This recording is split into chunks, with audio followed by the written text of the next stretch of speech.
तिमीले मायाले डसेर छोडेको घाइते मुटुलाई थोरै मलम त लगाउनु पर्यो नि, किनकि टुट्नुको पीडा मैले महसुस गरेको छु। साँच्चै माया, क्या खुब प्रेम भएछ तिमीसँग। हेर न, घरको आँगनीमा रोपेको तुलसाको मुठमा चन्दनले पूजा गर्दै गङ्गाजल पिएर हुर्किएको केटा म। तिम्रो बिछोडपछि हरेक साँझ मदिराको 2 घुड्की पिउने बनेको छु। साँझ बिहान 2 हात जोडेर भागवत गीताको श्लोक सुन्ने केटा म। आजकल नारायण गोपालका म तिम्रा सहर छोडी टाढा जाँदैछु जस्तो गीतहरू सुन्ने बनेको छु। हो रहेछ प्रिय, सुनेको थिएँ प्रेमले मान्छे बदलिन्छ भनेर। आज भोग्दैछु। सुन न प्रिय, हामी बाँडिए जस्तै हाम्रो पीडाहरू बाँड्न मिल्दैन र? तिमी टाढिएको जस्तो तिम्रो यादहरू टाढा हुन मिल्दैन र? हिजो तिमी माथि कसैले औँला उठाउँदा सिङ्गो संसारसँग लड्ने तागत भएको मान्छे म। आज आफैमाथि हजारौँ प्रश्न उठ्दा पनि चुपचाप सहने बनेको छु। थाहा छ तिमीलाई कहिलेकाहीँ कस्तो लाग्छ? भान्सामा तरकारी काट्ने छुरी देख्दा हातका नसाहरू सल्बलाउने गर्छन्।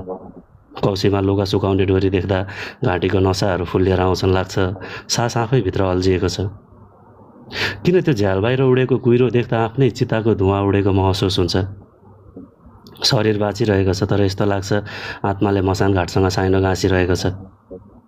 तिमीलाई रातोले सजाएर बाआमासँग नजिक बनाउने सपना सजाएको मान्छे म आज आफै बाआमाबाट टाढा भाग्दैछु।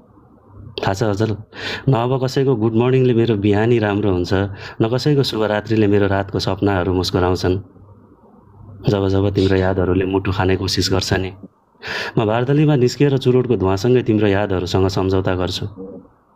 जब तिम्रो नसा आँखाको सामु आउँछ नि, मदिराको मातमा नसा परिवर्तन गर्छु। मलाई थाहा छैन प्रिय, म पिउँदैछु मदिरा र चुरोट या मलाई पिइरहेका छन् यिनीहरूले। तर हेर न, जसलाई पिए पनि म तिम्रो यादहरू भुलिरहेको छु यसमै। जाँदा एउटा कुरा भनेर जान्छु माया तिमीलाई, अब नभेटिनु फेरि बाटो अन्जानमा रोजेर पनि। याद आयो भने आँसु नझार्नु मलाई सोचेर पनि। तिम्रो भागको अथाह आँसुहरू मैले बगाएको छु, सक्दैनौ तिमीले तिर्न अब आफैलाई बेचेर पनि।